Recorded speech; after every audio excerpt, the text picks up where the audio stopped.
Hi everyone, ನೋಡ್ರಿ ನಾವು NCERT ಅದ್ರೊಳಗಡೆ science ಅನ್ನ ನಾವು ಡಿಸ್ಕಷನ್ ಮಾಡಕತ್ತೀವಿ. ಕಂಪ್ಲೀಟ್ ಡೀಟೇಲ್ಸ್ ಅನ್ನ ಕೊಡ್ತೀನಿ. KEAದವ್ರು ಹೆಂಗ್ ಬೇಕಾದಂಗ್ ಕೇಳಿ ಕಂಪ್ಲೀಟ್ ಡೀಟೇಲ್ಸ್ ಇರುತ್ತೆ. ನೋಟ್ಸ್ ಗಳನ್ನ ಮಾಡ್ಕೊಳ್ರಿ ಪ್ರಾಪರ್ ಆಗಿ. ಅದಾದ ನಂತರ ಸಬ್ಸ್ಕ್ರೈಬ್ ಆಗ್ರಿ, ಅದೇ ತರ ಶೇರ್ ಮಾಡ್ರಿ, ಎಲ್ರಿಗೂ ಎಲ್ಲಾ ಎಕ್ಸಾಮ್ಸ್ ಗಳಿಗೆ ಯೂಸ್ ಆಗ್ತಾವ. ಆಮೇಲೆ ನಂದು ಇನ್ನೊಂದು ಚಾನಲ್ ಐತೆ ಮಲ್ಲಿಕಾರ್ಜುನ್ ಕಿಲ್ಲೆದಾರ್ ಅಂತಂದ್ ಹೇಳಿ, ಅದಕ್ಕೂ ಕೂಡ ಸಬ್ಸ್ಕ್ರೈಬ್ ಆಗ್ರಿ. 1 ಲಕ್ಷಕ್ಕೆ ನಿಯರ್ ಬಂದೈತೆ, 11 ಲಕ್ಷ ದಾಟ್ಸ್ಬಿಡ್ರಿ. ಓಕೆ, ಇಷ್ಟೇ ಸಾಕು. ನೆಕ್ಸ್ಟ್ ನಾವು ಡೈರೆಕ್ಟ್ ಡಿಸ್ಕಷನ್ ಮಾಡ್ಕೊಂತ ಹೋಗೋಣ. ನೋಡ್ರಿ, ಕಂಟಿನ್ಯೂಷನ್ ಮಾಡೋಣ. ಖಾರೀಫ್ ಬೆಳೆಗಳು ಅಂತಂದ್ ಹೇಳಿ ಬರ್ತಾರ. ಬೆಳೆಗಳಂತಂದ್ ಹೇಳಿ ಬರ್ತಾವ, ನಿಮಗ್ ಗೊತ್ತೈತೆ. ಸೊ ಎಲ್ರು ರೈತರ ಮಕ್ಕಳದೀವಿ, ಬೆಳೆಗಳಂತಂದ್ ಹೇಳಿದ್ರೆ ಏನ್ ಹೇಳೋದ್ ಬೇಡ. ಅದರಲ್ಲಿ ಟೈಪ್ಸ್ ಮಾಡ್ತಾರೆ, ಖಾರೀಫ್ ಬೆಳೆಗಳು, ಅದಾದ ನಂತರ ರಬಿ ಬೆಳೆಗಳು ಅಂತಂದ್ ಹೇಳಿ. ದ ಫಸ್ಟ್ ಒನ್ ಏನಂತಂದ್ ಹೇಳಿದ್ರೆ ಖಾರೀಫ್ ಬೆಳೆಗಳು ಅಂತಂದ್ ಹೇಳಿ. ಖಾರೀಫ್ ಬೆಳೆಗಳು ಅಂತಂದ್ ಹೇಳಿದ್ರೆ, ಈಗ ಫಸ್ಟ್ ಗೆ ಮುಂಗಾರು ಮಳೆ ಆಗತ್ತಲ್ಲ, ಮುಂಗಾರು ಮಳೆ ಜೂನ್ ಟೈಮ್ ಅಲ್ಲಿ, ಆ ಟೈಮ್ ಒಳಗಡೆ ಏನ್ ಬಿತ್ತನೆ ಮಾಡ್ತೀವಲ್ಲ, ಅದನ್ನ ನಾವು ಖಾರೀಫ್ ಬೆಳೆ ಅಂತಂದ್ ಹೇಳಿ ಕರಿತೀವಿ. ಅಂದ್ರ ಮಳೆಗಾಲದಲ್ಲಿ ಬೆಳೆಯುವ ಬೆಳೆಗಳನ್ನ ನಾವೇನಂತ ಕರಿತೀವಿ, ಸಿಂಪಲ್ ಆಗಿ ಖಾರೀಫ್ ಬೆಳೆಗಳು ಅಂತಂದ್ ಹೇಳಿ ಕರಿತೀವಿ. ಇದನ್ನ ನಮಗ್ ಕೇಳ್ತಾರೆ ಎಲ್ಲಿಂದ ಎಲ್ಲಿವರೆಗೂ ಅಂತಂದ್ ಹೇಳಿ. ಜೂನ್ ನಿಂದ ಹಿಡ್ಕೊಂಡು ಸೆಪ್ಟೆಂಬರ್ ವರೆಗೂ, ಜೂನ್ ಇಂದ ಹಿಡ್ಕೊಂಡು ಸೆಪ್ಟೆಂಬರ್ ವರೆಗೂ ಬೆಳೆಯುವಂತಹ ಬೆಳೆಗಳನ್ನ ನಾವು ಖಾರೀಫ್ ಬೆಳೆಗಳು ಅಂತಂದ್ ಹೇಳಿ ಕರಿತೀವಿ. ಸೊ ಇವುಗಳಿಗೆ ಏನ್ ಬೇಕಾಗತ್ತೆ, ಹೆಚ್ಚಿನ ನೀರು ಬೇಕಾಗತ್ತ. ಯಾಕೆ ಈ ಟೈಮ್ ಮಳೆಗಾಲದಾಗ ಬೆಳಿತಾರ ಅಂತಂದ್ ಹೇಳಿದ್ರೆ, ಸಿಂಪಲ್, ಮಳೆಗಾಲದಾಗ ನೀರ್ ಜಾಸ್ತಿ ಇರತ್ರಿ, ಅಂದ್ರ ಆ ಬೆಳೆಗಳಿಗೆ ನೀರ್ ಜಾಸ್ತಿ ಬೇಕಾಗತ್ತೆ. ಅದಾದ ನಂತರ ನೋಡ್ರಿ, ಮಳೆಗಾಲದೊಳಗ ತಾಪಮಾನ ಜಾಸ್ತಿ ಇರತ್ರಿ ಸರ್, ಟೆಂಪರೇಚರ್ ಜಾಸ್ತಿ ಇರತ್ರಿ. ಅವನವನ್ ಎಲ್ಲಾ ನೂರ್ ಬಿಡ್ತಿರುತ್ತೆ, ಆ ಲೆವೆಲ್ ಟೆಂಪರೇಚರ್ ಇರುತ್ತೆ. ಮಧ್ಯಾಹ್ನ ಟೈಮ್ ಆಮೇಲೆ ಈವ್ನಿಂಗ್ ಟೈಮ್ ಏನಂದ್ರೆ ಮಳೆ ಆಗ್ತಿರುತ್ತೆ. ನೋಡ್ರಿ, ಈ ಟೆಂಪರೇಚರ್ ಅನ್ನ ನಾವು ಹೆಂಗ್ ಅಳಿತೀವಿ ಅಂತಂದ್ ಹೇಳಿದ್ರೆ ಥರ್ಮೋಮೀಟರ್ ಅಂತಂದ್ ಹೇಳ್ತೀವಿ. ಥರ್ಮೋಮೀಟರ್ ಅನ್ನೋದು ಒಂದು ಉಪಕರಣ. ಈ ಉಪಕರಣದಿಂದ ನಾವು ಟೆಂಪರೇಚರ್ ಅನ್ನ ಅಳಿತೀವಿ. ನಾರ್ಮಲ್ ಆಗಿ ಡೇ ಟು ಡೇ ಲೈಫ್ ಅಲ್ಲಿ ನಾವು ಡಿಗ್ರಿ ಸೆಲ್ಸಿಯಸ್ ಅಲ್ಲಿ ಅಂತ ಹೇಳ್ತೀವಿ, ಬಟ್ ಅದ್ರ SI ಯೂನಿಟ್ ಏನು ಕೆಲ್ವಿನ್ ಅಂತಂದ್ ಹೇಳ್ತೀವಿ. SI ಯೂನಿಟ್ ಏನು ಕೆಲ್ವಿನ್, ಬಟ್ ಅದ್ರ ಡೇ ಟು ಡೇ ಲೈಫ್ ಅಲ್ಲಿ ಏನಂತ ಹೇಳ್ತೀವಿ ಅಂದ್ರೆ ಅದನ್ನ ಡಿಗ್ರಿ ಸೆಲ್ಸಿಯಸ್ ಅಲ್ಲಿ ಅಳಿತೀವಿ. ಎಸ್, ಈ ಖಾರೀಫ್ ಬೆಳೆಗೆ ಬರಿ. ಈ ಖಾರೀಫ್ ಬೆಳೆಗಳನ್ನ ಜೂನ್ ಸೆಪ್ಟೆಂಬರ್ ಅಲ್ಲಿ ಮಳೆಗಾಲದಲ್ಲಿ ಮುಂಗಾರು ಮಳೆ ಅಂತ ನೆನ್ಪಿಟ್ಕೊಳ್ರಿ, ಮುಂಗಾರು ಮಳೆ. ಸೊ ಆತರ ಎಸ್, ಖಾರೀಫ್ ಬೆಳೆಗಳು. ಇದಕ್ಕೆ ಉದಾಹರಣೆ ಏನಂತಂದ್ ಹೇಳಿದ್ರೆ ಭತ್ತ ಆಗಿರ್ಬೋದು, ಮೆಕ್ಕೆಜೋಳ. ನಿಮ್ ಹೊಲದಾಗ ಏನೇನ್ ಬೆಳಿತಿರೋ ಮಳೆಗಾಲ ಟೈಮ್ದಾಗ ಫಸ್ಟ್ ಬೆಳಿ ಬರುತ್ತಲ್ಲ ಮುಂಗಾರು ಬೆಳೆ, ಏನೇನ್ ಬೆಳಿತೀರಿ? ಭತ್ತ ಆಗಿರ್ಬೋದು, ಮೆಕ್ಕೆಜೋಳ ಆಗಿರ್ಬೋದು, ಹತ್ತಿ ಆಗಿರ್ಬೋದು, ಸೋಯಾಬೀನು, ನೆಲಗಡ್ಲೆ. ಸೊ ಈ ತರ ಏನಂತಂದ್ ಹೇಳಿದ್ರೆ ಜೋಳ ಆಗಿರ್ಬೋದು, ಎಲ್ಲವನ್ನು ನೀವು ಮುಂಗಾರು ಬೆಳೆಯಲ್ಲಿ ಬೆಳಿತೀರಿ. ಸೊ ನಿಮ್ಗೆ ಡಯಾಗ್ರಾಮ್ ಕೊಟ್ಟೇನಿ, ನಿಮ್ಗೆ ಈಸಿಯಾಗಿ ನೆನಪುಳಿಯತ್ತಂತಂದೇಳಿ. Clear point. ಸೊ ಇದೇನಂತಂದ್ ಹೇಳಿದ್ರೆ ಖಾರೀಫ್ ಬೆಳೆಗಳು. ನಿಮ್ಗೊಂದ್ ಬೆಸ್ಟ್ ಎಕ್ಸಾಂಪಲ್ ಹೇಳ್ತೀನಿ. ಹೆಂಗಂತಂದ್ ಹೇಳಿದ್ರೆ, ಒಂದು ಮಳಿ ಅಂತಾರ ನೋಡ್ರಿ, ಮುಂಗಾರು ಮಳೆ ಬೀಳೋ ಅಂದ್ರ ನಾವು ಬಿತ್ತನೆ ಮಾಡ್ಬೇಕಲ್ಲ, ಆ ಟೈಮ್ ಒಳಗಡೆ ರೋಹಿಣಿ ಮಳೆ ಅಂತಂದ್ ಹೇಳಿ ಎಲ್ಲಾದ್ರೂ ಕೇಳಿದಿರ? ರೋಹಿಣಿ ಮಳಿ, ರೋಹಿಣಿ ಮಳಿ ಕರೆಕ್ಟ್ ಆಗಿ ಬಿತ್ತಂತಂದ್ ಹೇಳಿದ್ರೆ ಬಿತ್ತಾನಗಳು ಭಾರಿ ಆಗ್ತಾವು. ಸೊ ಬೀಜ ಕರೆಕ್ಟ್ ಆಗಿ ಬಿತ್ತಬಹುದು, ಕರೆಕ್ಟ್ ಆಗಿ ಬೆಳೆಗಳು ಬರ್ತಾವ ಅಂತಂದೇಳಿ. ರೋಹಿಣಿ ಮಳೆ ಅಂತಂದೇಳಿ ಇದು ಪುರಾಣಗಳಲ್ಲೆಲ್ಲ ಬರುತ್ತೆ, ರೋಹಿಣಿ ಮಳೆ ಅಂತಂದೇಳಿ. ಅದು ಬೀಳ್ಬೇಕು. ಸೊ ಮನ್ಯಾಗ ನಿಮ್ಮ ಅಪ್ಪ ನಿಮ್ಮವಾಗ ಇಲ್ಲಾಂದ್ರೆ ಕಾಲ್ ಮಾಡ್ದಾಗ ಕೇಳ್ರಿ, ನಿಮ್ಮ ಅಪ್ಪ ಕಾಲ್ ಮಾಡಿದಾಗ ರೋಹಿಣಿ ಮಳೆ ಅಂದ್ರೆ ಏನು, ಯಾವಾಗ ಬರುತ್ತೆ ಅಂತ ಕೇಳ್ರಿ, ನಿಮ್ಗೆ ಈಸಿಯಾಗಿ ಡೀಟೇಲ್ಸ್ ಗೊತ್ತಾಗತ್ತೆ. ನೆಕ್ಸ್ಟ್ ಏನಂತಂದ್ ಹೇಳಿದ್ರೆ ರಬಿ ಬೆಳೆಗಳು. ಯಾಕೆ ಇದೆಲ್ಲ ಗೊತ್ತ್ರಿ ಸರ್ ಅಂತಂದ್ ಹೇಳಿದ್ರೆ, ನಾನು ರೈತನ ಮಗ, ಅದಕ್ಕೆ ನಮ್ಮಪ್ಪನ ಮಾತಾಡ್ತಾನ, ರೋಹಿಣಿ ಮಳಿ, ಅಶ್ವಿನಿ ಏನೇನೋ ಹೇಳ್ತಾರ. ಎಸ್, ನೆಕ್ಸ್ಟ್ ಏನಂತಂದ್ ಹೇಳಿದ್ರೆ ರಬಿ ಬೆಳೆಗಳಂತಂದ್ ಹೇಳ್ತೀವಿ. ಇದನ್ನ ಚಳಿಗಾಲದಲ್ಲಿ ಬೆಳೆಯುವಂತಹ ಬೆಳೆಗಳನ್ನಂತಂದ್ ಹೇಳ್ತೀವಿ. ಸೊ ಇವಾಗಿಂದ್ರಿ ಸರ, ಅಕ್ಟೋಬರ್ ಇಂದ ಹಿಡ್ಕೊಂಡು ಮಾರ್ಚ್ ವರೆಗೂ, ಅಕ್ಟೋಬರ್ ಇಂದ ಹಿಡ್ಕೊಂಡು ಮಾರ್ಚ್ ವರೆಗೂ ಬೆಳೆಯುವಂತಹ ಬೆಳೆಗಳನ್ನ ನಾವು ರಬಿ ಬೆಳೆಗಳಂತಂದ್ ಹೇಳ್ತೀವಿ. ಆಲ್ಮೋಸ್ಟ್ ಚಳಿಗಾಲದಾಗ. ಈಗ ನೋಡ್ರಿ, ಚಳಿಗಾಲದೊಳಗಡೆ ನಾವು ಬಿತ್ತನೆ ಅಂದ್ರೆ ಇವನ್ ಬಿತ್ತನೆ ಮಾಡಕ್ ಹೋಗಿರ್ತೀವಿ, ಇವನ್ ಏನಂತಂದ್ ಕೊಯ್ಲ್ ಮಾಡಕ್ ಹೋಗಿರ್ತೀವಿ ನೋಡ್ರಿ. ಈ ತರ ಗೋಧಿ ಕೊಯ್ಯಕ, ಅದಾದ ನಂತರ ನಮ್ ಕಡೆ ಸದಕ್ ಅಂತ ಕರಿತೀವಲ್ಲ, ಬಾರ್ಲಿ ಅಂತಂದ್ ಹೇಳ್ತೀವಿ ಅದನ್ನ, ಬಾರ್ಲಿ ಬೆಳೆ. ಅದಾದ ನಂತರ ಕಡ್ಲೆ ಕೀಳಕ್ಕೆಲ್ಲ ಹೋಗ್ತೀವಿ. ಸೊ ಅದಾದ ನಂತರ ಬಟಾಣಿ, ಅಗಸೆ, ಈ ತರ ಎಲ್ಲ ಇವುಗಳನ್ನ ಏನ್ ಮಾಡ್ತಾರ ಅಂತಂದ್ ಹೇಳಿದ್ರೆ ಮಳೆ ಅಂದ್ರೆ ಚಳಿಗಾಲದಲ್ಲಿ ಬೆಳಿತಾರ. ರಬಿ ಬೆಳೆಗಳಂತಂದ್ ಹೇಳ್ತೀವಿ, ಅಕ್ಟೋಬರ್ ಇಂದ ಹಿಡ್ಕೊಂಡು ಮಾರ್ಚ್ ವರೆಗೂ. ಸೊ ಇವುಗಳನ್ನ ನಾವ್ ಏನಂತ ಕರಿತೀವಿ ಅಂದ್ರೆ ಇನ್ನೊಂದು ಹಿಂಗಾರು ಮಳೆಗಳು ಅಂತ, ಸಾರಿ ಹಿಂಗಾರು ಬೆಳೆಗಳು ಅಂತ ಕರಿತೀವಿ, ಹಿಂಗಾರು ಬೆಳೆಗಳು. ಸೊ ನಾವ್ ಇಲ್ಲೇ ಡಿಸ್ಕಷನ್ ಮಾಡತ್ತೀವಿ. ಇಲ್ಲೇ ನಿಮ್ಗೊಂದು ಜಿಯೋಗ್ರಫಿ ಪಾಯಿಂಟ್ ಅನ್ನ ಹೇಳ್ಕೊಡ್ತೀನಿ ನೋಡ್ರಿ. ಇವಾಗ ಏನಂತಂದ್ ಹೇಳಿದ್ರೆ ಇದು ನಮ್ದು ಇಂಡಿಯಾ, ಇದೇನಂತಂದ್ ಹೇಳಿದ್ರೆ ಇದು ನಮ್ದು ಇಂಡಿಯಾ. ನಾ ಬಾಳ್ ಚಂದ ಡಯಾಗ್ರಾಮ್ ತೆಗಿತೇನೆ, ಸೊ ಒಪ್ಕೊಂಡ್ಬಿಡ್ರಿ. ಇಲ್ಲಿ ಏನಾಗತ್ತೆ ಅಂತಂದ್ ಹೇಳಿದ್ರೆ ಜೂನ್ ತಿಂಗಳೊಳಗಡೆ ಈ ಕಡೆಯಿಂದ ಈ ಕಡೆ ಆಸ್ಟ್ರೇಲಿಯಾ ಇವು ಎಲ್ಲ ಇರ್ತಾವ, ಎಲ್ ನೀನೋ ಲಾ ನೀನೋ ಅಂತಂದ್ ಹೇಳಿ ಬರ್ತಾವ, ಅವೆಲ್ಲ ಬೇಡ. ಈ ಕಡೆಯಿಂದ ಮಳೆಯ ಮಾರುತಗಳು ಹಿಂಗ್ ಬೀಸ್ತಾ ಬರ್ತಾವ. ಇಲ್ಲಿ ಸಂಭಾಜಕ ವೃತ್ತ ಇರೋದ್ರಿಂದ ಇಲ್ಲಿ ಕ್ರಾಸ್ ಆದ ನಂತರ ಈ ತರ ಡೈರೆಕ್ಷನ್ ಅನ್ನ ಚೇಂಜ್ ಮಾಡ್ತಾವ. ಅದಕ್ಕೊಂದ್ ಏನೋ ಒಂದು ಕರಿತೀವಿ, ಅದ್ ನಮಗ್ ಬೇಕಾಗಿಲ್ಲ. ಈ ರೀತಿಯಾಗಿ ಬರುವಾಗ ಗಾಳಿ ಏನ್ ಮಾಡತ್ತಂತಂದ್ರೆ ಬಿಸಿ ಗಾಳಿ ಇರುತ್ತ ಬರುವಾಗ ಅದು ಗಾಳಿ ಏನ್ ಮಾಡತ್ತಂದ್ರ ನೀರನ್ನ ತೇವಾಂಶವನ್ನ ತಗೊಂಡ್ ಬರುತ್ತ. ಆ ತೇವಾಂಶವಿರುವ ಗಾಳಿಯನ್ನ ನಾವು ಮೋಡಗಳು ಅಂತ ಕರಿತೀವಿ. ಈ ರೀತಿಯಾಗಿ ಬರುತ್ತೆ. ಈ ನೈಋತ್ಯ ದಿಕ್ಕಿನಿಂದ ಬರೋದ್ರಿಂದ ಇದನ್ನ ನಾವು ನೈಋತ್ಯ ಮಾನ್ಸೂನ್ ಮಾರುತಗಳು ಅಂತ ಕರಿತೀವಿ. ಏನಂತ ಕರಿತೀವಿ? ನೈಋತ್ಯ ಮಾನ್ಸೂನ್ ಮಾರುತಗಳು. ಅದು ಯಾವಾಗ? ಜೂನ್ ಒಳಗಡೆ ಬರುತ್ತೆ. ಜೂನ್ ತಿಂಗಳಿಂದ ಸ್ಟಾರ್ಟ್ ಆಗುತ್ತೆ. ಜೂನ್ ತಿಂಗಳಿಂದ ಕಂಟಿನ್ಯೂಸ್ ಆಗಿ ಸೆಪ್ಟೆಂಬರ್ ವರೆಗೂ ಈ ಕಡೆ ಬೀಸ್ತಾನೆ ಇರ್ತಾವ. ಹಿಂಗ್ ಬೀಸ್ಕೋತ್ ಈ ಕಡೆ ಹೋಗ್ತಾನೆ ಇರ್ತಾವ. ಸೊ ಇದನ್ನ ನಾವು ಜೂನ್ ಅಲ್ಲಿ ಫಸ್ಟ್ ಯಾವ ರಾಜ್ಯದಲ್ಲಿ ಬರುತ್ತೆ ಅಂತ ಕೇಳಿದ್ರೆ ಮೊದಲು ಎಲ್ಲೈತಿ? ಇಲ್ಲಿ ಫಸ್ಟ್ ಬರುತ್ತೆ, ಅಂದ್ರೆ ಕೇರಳಕ್ಕೆ ಬರುತ್ತೆ. ಅದಾದ ನಂತರ ನೆಕ್ಸ್ಟ್ ನಮ್ ಕರ್ನಾಟಕ ವೆಸ್ಟರ್ನ್ ಘಾಟ್ಸ್ ಅತಿ ಹೆಚ್ಚು ಮಳೆ ಇಲ್ಲೇ ಬೀಳ್ತೈತೆ. ಸೊ ಕೇರಳಕ್ಕೆ ಬರುತ್ತೆ ಜೂನ್ ತಿಂಗಳಲ್ಲಿ. ಅದನ್ನ ನಾವು ಮುಂಗಾರು ಮಳೆ ಅಂತಂದ್ ಹೇಳಿ ಕರಿತೀವಿ. ಇದು ಜೂನ್ ಇಂದ ಸೆಪ್ಟೆಂಬರ್ ವರೆಗೂ ಬೀಳುತ್ತೆ ನೈಋತ್ಯ ಮಾನ್ಸೂನ್ ಮಾರುತಗಳಿಂದ, ನೈಋತ್ಯ ದಿಕ್ಕಿನಿಂದ ಬೀಸೋದ್ರಿಂದ. ಈ ಟೈಮಲ್ಲಿ ಬೆಳೆಯುವ ಬೆಳೆಗಳನ್ನ ನಾವು ಮುಂಗಾರು ಬೆಳೆಗಳು ಅಥವಾ ಖಾರಿಫ್ ಬೆಳೆಗಳು ಅಂತಂದ್ ಹೇಳಿ ಕರಿತೀವಿ. ಸರ್ ಇದಾದ ನಂತರ ನೆಕ್ಸ್ಟ್ ಮತ್ತೆ ಅವ್ ರಿಟರ್ನ್ ಬರ್ಬೇಕಲ್ರಿ? ಬರಬೇಕು. ಮತ್ತೆ ಅವೆಲ್ಲಿ ಹೋಗ್ತಾವ? ಎಲ್ಲಿ ಮಾಯ ಆಗ್ತಾವ? ಮಾಯ ಆಗಂಗಿಲ್ಲ. ಈಗೇನ್ ಈ ಕಡೆಯಿಂದ ಹೋಗಿರ್ತಾವಲ್ಲ ಎಲ್ಲಾನು ರಿಟರ್ನ್ ಏನಂತಂದ ಹೇಳಿದ್ರೆ ಮತ್ತೆ ರಿಟರ್ನ್ ಬರ್ತಾವ. ಯಾಕಂದ್ರೆ ವಾಯುಭಾರ ಕುಸಿತದಿಂದ ಏನಂತಂದ ಹೇಳಿದ್ರೆ ರಿಟರ್ನ್ ಬರ್ತಿರ್ತಾವ. ಯಾವಾಗಂದ್ರ ಅಕ್ಟೋಬರ್ ಮತ್ತು ನವೆಂಬರ್ ತಿಂಗಳಲ್ಲಿ ಆ ಮಾರುತಗಳು ಏನ್ ಮಾಡ್ತಾವ ಅಂದ್ರೆ ರಿಟರ್ನ್ ಬರ್ತಾವ. ಆ ಟೈಮ್ ಒಳಗೂ ಕೂಡ ಏನಂದ್ರ ಮಳೆ ಆಗತ್ತ. ಸೊ ಅಂತ ಮಳೆಯನ್ನ ನಾವ್ ಏನಂತ ಕರಿತೀವಿ? ಅಕ್ಟೋಬರ್ ನವೆಂಬರ್ ಅಲ್ಲಿ ಹಿಂಗಾರು ಮಳೆ ಅಂತ ಕರಿತೀವಿ. ಈ ಟೈಮಲ್ಲಿ ಬಿತ್ತನೆ ಮಾಡುವಂತಹ ಬೆಳೆಗಳನ್ನ ನಾವು ಹಿಂಗಾರು ಬೆಳೆಗಳು ಅಂತ ಕರಿತೀವಿ. ಅದನ್ನ ನಾವೇನಂತ ಕರಿತೀವಿ? ರಬಿ ಬೆಳೆಗಳು ಅಂತಂದ್ ಹೇಳಿ ಹೇಳ್ತೀವಿ. Clear point? ಇದು ಯಾವಾಗ? ಅಕ್ಟೋಬರ್ ಮತ್ತು ನವೆಂಬರ್ ಟೈಮ್ ಅಲ್ಲಿ. ಇದು ಒಂದಾಯ್ತು. ಇದಾದ ನಂತರ ನೆಕ್ಸ್ಟ್ ಇನ್ನೊಂದು ಸ್ಪೆಷಲ್ ಕೇಸ್ ಐತೆ. ಇನ್ನೊಂದು ಸ್ಪೆಷಲ್ ಕೇಸ್ ಯಾವ್ದಂತಂದ್ ಹೇಳಿದ್ರ ಮಳೆಗಾಲದಲ್ಲಿ ಕೇಳ್ತಾರ ಕ್ವಶನ್ಸ್ ಗಳನ್ನ. ಸರ್ ಈ ತರ ಏನಂತಂದ್ ಹೇಳಿದ್ರೆ ಕಂಪ್ಲೀಟ್ ಆಗಿ ಚಳಿಗಾಲ ಅದು ಏನಂತಂದ್ ಹೇಳಿದ್ರೆ ಡಿಸೆಂಬರ್ ಮತ್ತು ಜನವರಿ ತಿಂಗಳಲ್ಲಿ ಈ ಕಡೆ ಸೈಡ್ ಇಲ್ಲಿ ಎಲ್ಲೋ ಮೆಡಿಟರೇನಿಯನ್ ಸಮುದ್ರ ಐತೆ. ಓಕೆ, ಸೊ ಆ ಕಡೆಯಿಂದ ಗಾಳಿ ಬೀಸುತ್ತೆ. ಆಮೇಲೆ ಈ ಕಡೆ ತಮಿಳ್ನಾಡಕ್ ಒಂದ್ ಕಡೆಯಿಂದ ಗಾಳಿ ಬೀಸುತ್ತೆ. ನೋಡ್ರಿ ತಮಿಳ್ನಾಡು, ಅದಾದ ನಂತರ ಈ ಪಂಜಾಬ್ ರೀಜನ್ ಚಳಿಗಾಲದಲ್ಲಿ ಮಳೆ ಆಗತ್ತೆ. ನೋಡ್ರಿ ಚಳಿಗಾಲದಲ್ಲಿ ಮಳೆಯಾಗುವಂತಹ ರಾಜ್ಯಗಳು ಯಾವಂತಂದ್ ಹೇಳಿದ್ರೆ ಒಂದು ಪಂಜಾಬ್ ಅಂತಂದ್ ಹೇಳ್ತೀವಿ, ಬಿಟ್ರೆ ಇನ್ನೊಂದ್ ಯಾವ್ದು ತಮಿಳ್ನಾಡು ಅಂತಂದ್ ಹೇಳ್ತೀವಿ. ಈ ಎರಡು ರಾಜ್ಯಗಳಲ್ಲಿ ಚಳಿಗಾಲದಲ್ಲಿ ಮಳೆ ಬೀಳುತ್ತೆ. Point clear? ಇವನ್ ಮಾತ್ರ ಕ್ವಶನ್ಸ್ ಗಳನ್ನ ಕೇಳ್ತಾರೆ. ಇವನ್ನ ಡೈರೆಕ್ಟ್ ಆಗಿ ಬರ್ಕೊಳ್ರಿ, ಇವನ್ ಬಿಟ್ಟು ಬೇರೆ ಕೇಳಂಗಿಲ್ಲ ನಾವು. ಸೊ ಇದಾದ ನಂತರ ಈ ಗ್ಯಾಪ್ ಏನಿರುತ್ತಲ್ಲ, ಮುಂಗಾರು ಮಳೆಗಳನ್ನ ಬಿತ್ತನೆ ಮಾಡಿ ಕಟಾವು ಮಾಡಿ ಅದಾದ ನಂತರ ನೆಕ್ಸ್ಟ್ ಹಿಂಗಾರು ಬೆಳೆಗಳನ್ನ ಬೆಳೆಯೋ ಟೈಮ್, ನಡುಕ್ ಏನ್ ಟೈಮ್ ಇರುತ್ತಲ್ಲ ಆ ಟೈಮ್ ಒಳಗಡೆ ಬೆಳೆಯುವಂತಹ ಬೆಳೆಗಳನ್ನ ನಾವು ಜಡ್ ಬೆಳೆಗಳಂತ ಹೇಳಿ ಕರಿತೀವಿ. ಜಡ್ ಬೆಳೆಗಳು ನೆನ್ಪಿಟ್ಕೊಡ್ರಿ, ಇದನ್ನ ಈ ತರ ಬರ್ಕೊಡ್ರಿ. ಜಡ್ ಬೆಳೆಗಳು ಅಂತ ಹೇಳ್ತೀವಿ. ರಬಿ ಮತ್ತು ಖಾರಿಫ್ ನಡುವಿನ ಏನ್ ಬೇಸಿಗೆ ಟೈಮ್ ಇರುತ್ತಲ್ಲ, ಬೇಸಿಗೆ ಟೈಮ್ ಅಲ್ಲಿ ಬೆಳೆಯುವಂತಹ ಬೆಳೆಗಳನ್ನ ಆ ಟೈಮ್ ಒಳಗಡೆ ಏನ್ ಬೆಳಿತೀವಿ? ತರಕಾರಿಗಳನ್ನ ಇವುಗಳನ್ನ ಬೆಳಿತೀವಲ್ಲ, ಕಲ್ಲಂಗಡಿ ಆಗಿರ್ಬೋದು, ಸೌತಿಕಾಯಿ ಆಗಿರ್ಬೋದು, ಕರ್ಬೂಜ. ಸೊ ಈ ತರ ಬೆಳೆಗಳನ್ನ ಅಂದ್ರೆ ತರಕಾರಿಗಳನ್ನೆಲ್ಲ ಬೆಳಿತೀವಿ. ಅಂದ್ರೆ ಇವುಗಳನ್ನ ವಾಣಿಜ್ಯ ಅಂತಂದ್ ಹೇಳ್ಬೋದು, ಅಂದ್ರೆ ವ್ಯಾಪಾರ ಮಾಡೋಕ್ಕೋಸ್ಕರ. ಸೊ ಅವುಗಳನ್ನ ಜಡ್ ಬೆಳೆಗಳು ಅಂತಂದ್ ಹೇಳಿ ಕರಿತೀವಿ. ಸಿಂಪಲ್ ಆಗಿ ನೆನ್ಪಿಟ್ಕೊಡ್ರಿ. Point clear? ಸೊ ಇವುಗಳನ್ನ ಯಾವಾಗ ಬೆಳಿತಾರ ಅಂತಂದ್ ಹೇಳಿದ್ರೆ ನಿಮ್ಗೆ ಎಲ್ಲಾದ್ರೂ ಪಾಯಿಂಟ್ ತಿಂಗಳು ಕೇಳ್ರಿ ಅಂತಂದ್ ಹೇಳಿದ್ರೆ ಮಾರ್ಚ್ ಇಂದ ಹಿಡ್ಕೊಂಡು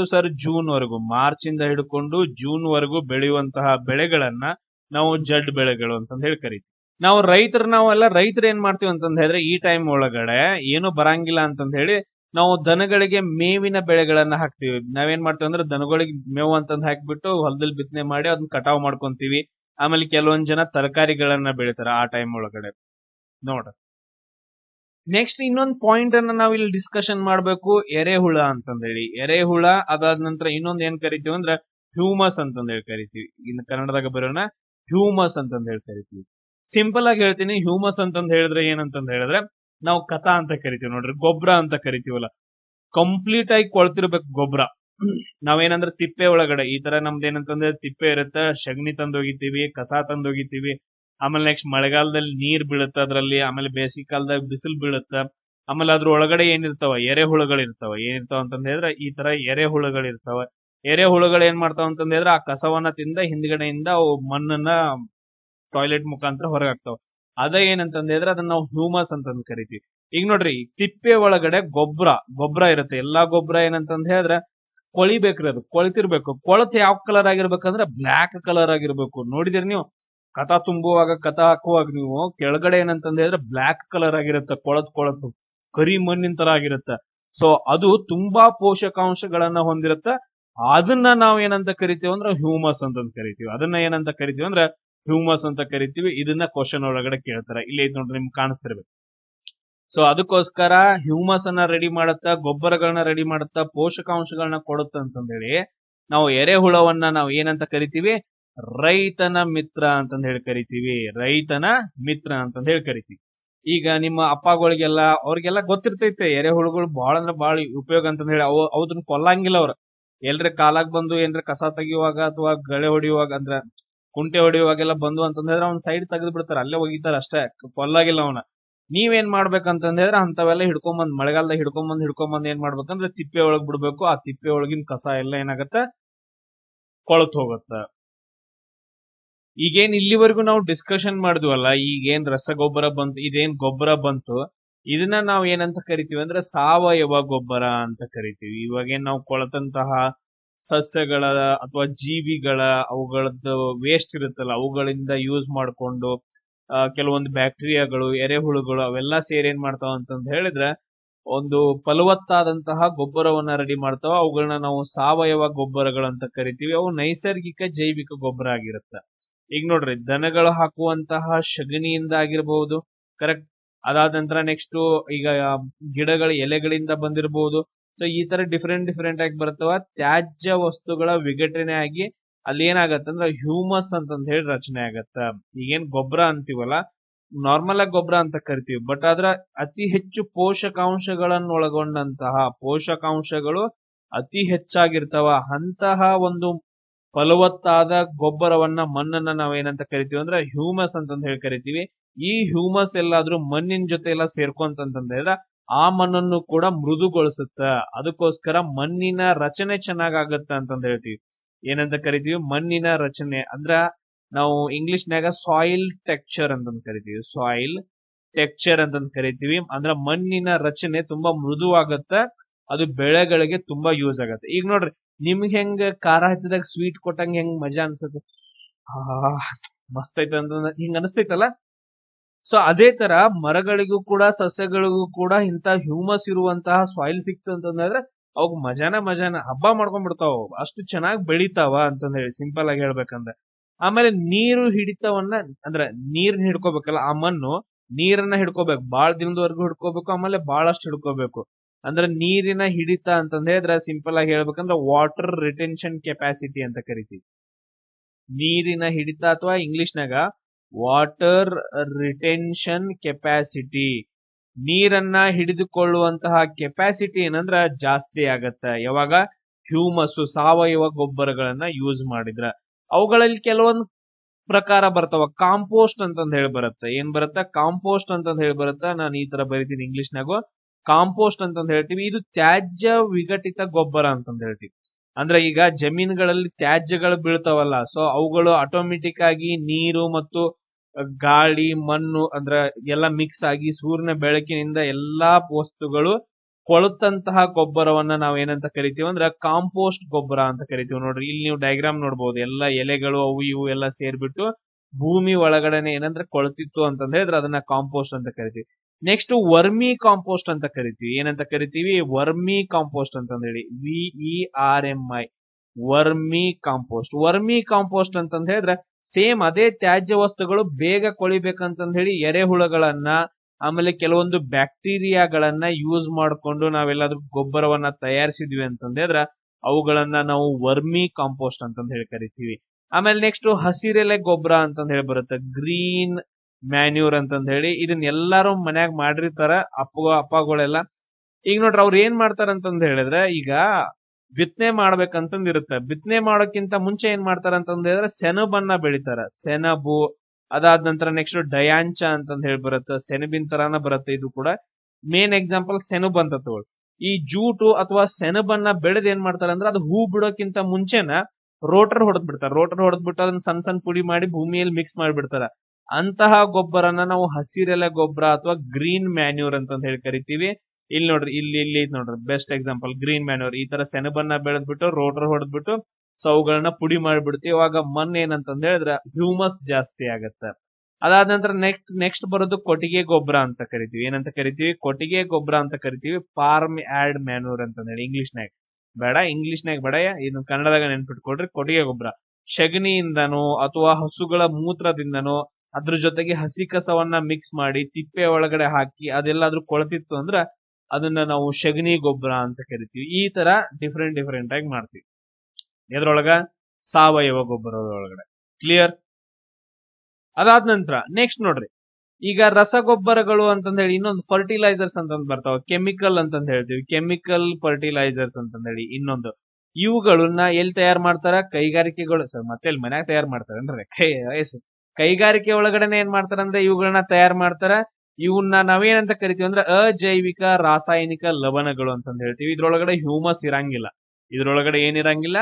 ಹ್ಯೂಮಸ್ ಇರಂಗಿಲ್ಲ. ಆಮೇಲೆ ನೆಕ್ಸ್ಟ್ ಏನಂತಂದ್ ಹೇಳಿದ್ರ, ಈಗ ಕೆಮಿಕಲ್ಸ್ ಗಳನ್ನ ಆಡ್ ಮಾಡೋದ್ರಿಂದ ಪೋಷಕಾಂಶಗಳು ತ್ವರಿತವಾಗಿ ಸಿಗ್ತಾವ. ಅದಕ್ಕೆ ಹೇಳ್ತಾರ ನೋಡ್ರಿ, ಈಗ ನೋಡ್ರಿ ನಾವ್ ಎಲ್ಲಾದ್ರೂ ಗೊಬ್ಬರ ಒಗದು ಅಂತಂದ್ ಹೇಳಿದ್ರ ಸಸ್ಯಗಳು ಬೆಳೆಗಳು ಜಾಸ್ತಿ ಬೆಳೆಯಂಗಿಲ್ಲ, ಲೇಟ್ ಆಗುತ್ತೆ.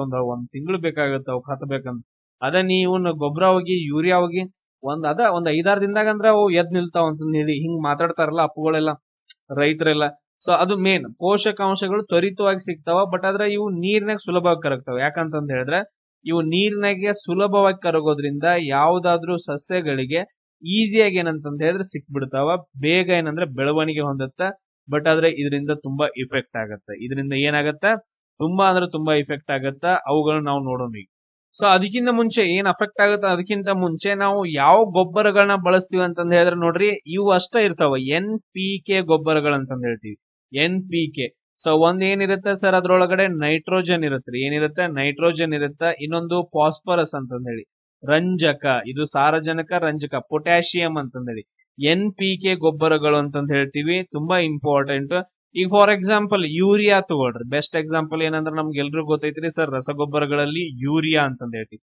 ಯೂರಿಯಾದ ಕೆಮಿಕಲ್ ಫಾರ್ಮುಲಾ ಏನ್ ಬರಿತೀವಿ ಅಂದ್ರೆ CO, ಅದಾದ ನಂತರ NH2, ಅದಾದ ನಂತರ ನೆಕ್ಸ್ಟ್ ಏನಂತಂದ್ರೆ ಅದ್ರ ಟ್ವೈಸ್ ಅಂತಂದ್ ಹೇಳಿ.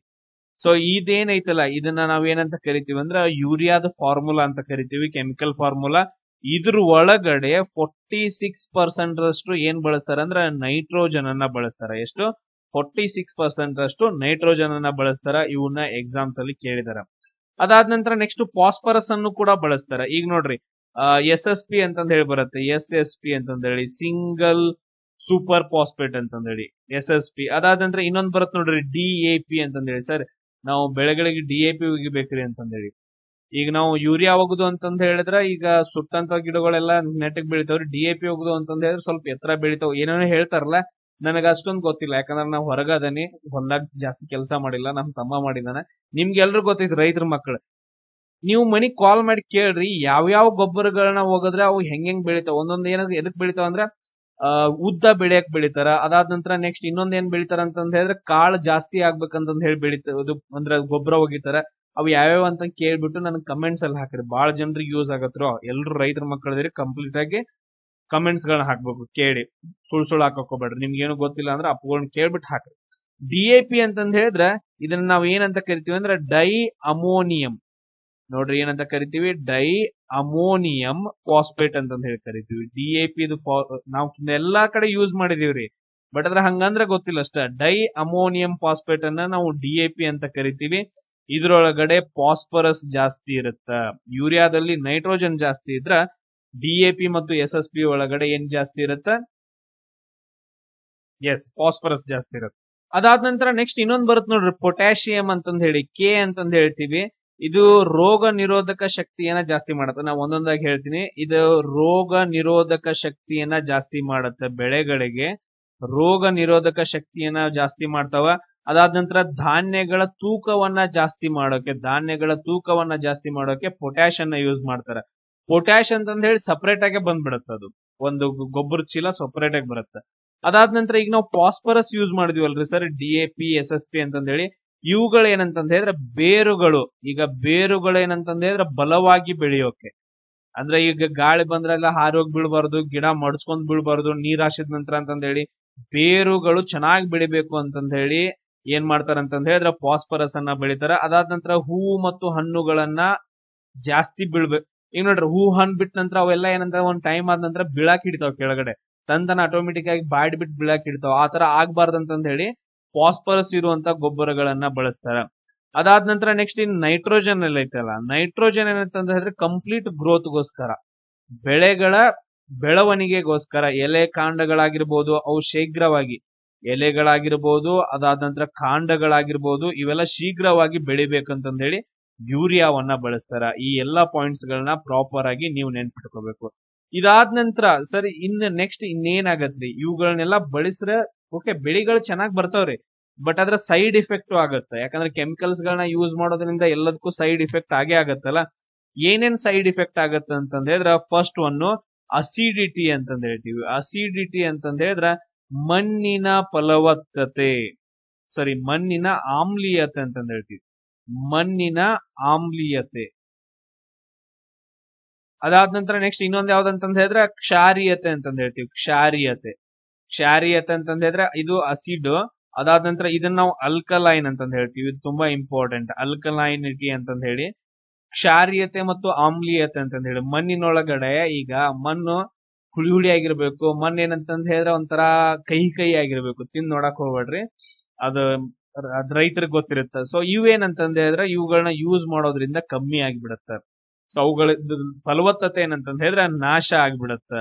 ಅದಾದ ನಂತರ ಇನ್ನೊಂದ್ ಏನಾಗತ್ತ ಅಂತಂದ ಹೇಳಿದ್ರ, ಈಗ ನೋಡ್ರಿ ನಾವು ಮನೆಯಲ್ಲೆಲ್ಲ ಬಳಸ್ತೀವಿ, ಏನಂದ್ರೆ ಮನೆ ಸೈಡ್ ಎಲ್ಲ ಬಳಸಿರ್ತೀವಿ. ಆಮೇಲೆ ರಸಗೊಬ್ಬರಗಳನ್ನ ಬೆಳೆಗಳಲ್ಲಿ ಬೆಳೆಸಿರ್ತೀವಿ, ಆಮೇಲೆ ಗಿಡಗಳಲ್ಲಿ, ಆಮೇಲೆ ಕೈಗಾರಿಕಾ ತ್ಯಾಜ್ಯಗಳಿಂದ ಎಲ್ಲಾ ಕಡೆಯಿಂದ ಏನಾಗತ್ತ, ಮಳೆ ನೀರಿನಲ್ಲಿ ರಸಗೊಬ್ಬರಗಳು, ಫರ್ಟಿಲೈಸರ್ಸ್ ಗಳು ಎಲ್ಲಾ ಕರಗಿ ಒಂದ್ ಕಡೆ ಸ್ಟೋರ್ ಆಗತ್ತ. ಎಲ್ಲಿ ಸ್ಟೋರ್ ಆಗ್ತಾವ ಸರ್? ಕೆರೆಗಳಲ್ಲಿ ಸ್ಟೋರ್ ಆಗ್ಬೋದ್ರಿ, ಕರೆಕ್ಟಾ? ಬಾವಿಗಳಲ್ಲಿ ಸ್ಟೋರ್ ಆಗ್ಬೋದ್ರಿ, ಅಥವಾ ದೊಡ್ಡ ದೊಡ್ಡ ಹೊಂಡಗಳಲ್ಲಿ ಸ್ಟೋರ್ ಆಗ್ಬಹುದು. ಸ್ಟೋರ್ ಆಗಿ ಅಲ್ಲಿ ಏನಾಗತ್ತಂದ್ರೆ ಈ ತರ ನೋಡ್ರಿ, ಮೇಲ್ಗಡೆ ಇಲ್ಲಿ ಪಾಚಿ ಬೆಳೆಯುತ್ತ. ಈ ತರ ಏನಾಗತ್ತಂತಂದ ಹೇಳಿದ್ರೆ ಪಾಚಿ ಬೆಳೆಯುತ್ತೆ. ಯಾಕೆ ಪಾಚಿ ಬೆಳೆಯತ್ರಿ ಸರ್? ಇಲ್ಲಿ ಏನಾಗತ್ತಂದ್ರೆ ಮಳೆ ನೀರ್ನವ್ ಎಲ್ಲಾ ಕೊಚ್ಕೊಂಡ್ಬಂದು ಅಲ್ಲಿ ಎಲ್ಲಾ ತರ ಫರ್ಟಿಲೈಸರ್ಸ್ ಗಳು, ಪೋಷಕಾಂಶಗಳು ಜಾಸ್ತಿ ಆಗ್ಬಿಟ್ಟು ಒಂದು ಸಸ್ಯದ ಬೆಳವಣಿಗೆ ಉಂಟಾಗ್ಬಿಡತ್ತ. ಅದೆಲ್ಲ ಇದು ಮಾಡಕ್ಕೆ ಅವುಗಳನ್ನ ನಾವು ಪಾಚಿ ಅಂತ ಕರಿತೀವಿ. ಅದನ್ನ ಆ ಪ್ರೊಸೆಸ್ ನ ನಾವೇನಂತ ಕರಿತೀವಿ ಅಂದ್ರೆ ಯೂಟ್ರೋಫಿಕೇಶನ್ ಅಂತ ಕರಿತೀವಿ.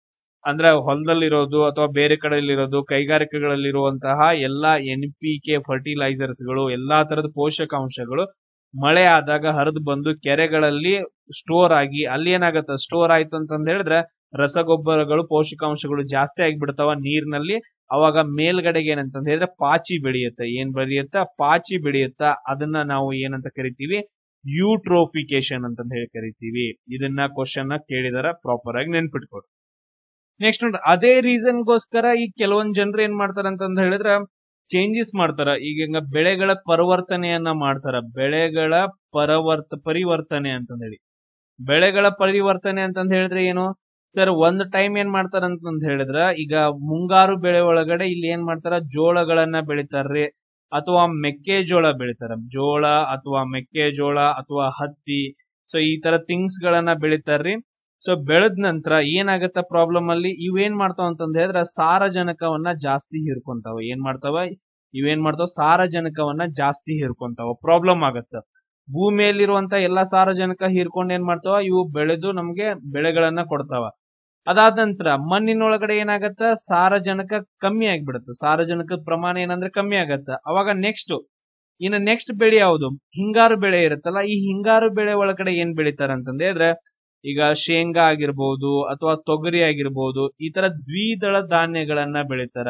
ಈ ತರ ದ್ವಿದಳ ಧಾನ್ಯಗಳನ್ನ ಬೆಳೆಯೋದ್ರಿಂದ ಏನಾಗತ್ತ? ಮಣ್ಣಿನೊಳಗಡೆ ಸಾರಜನಕ ಜಾಸ್ತಿ ಆಗತ್ತ.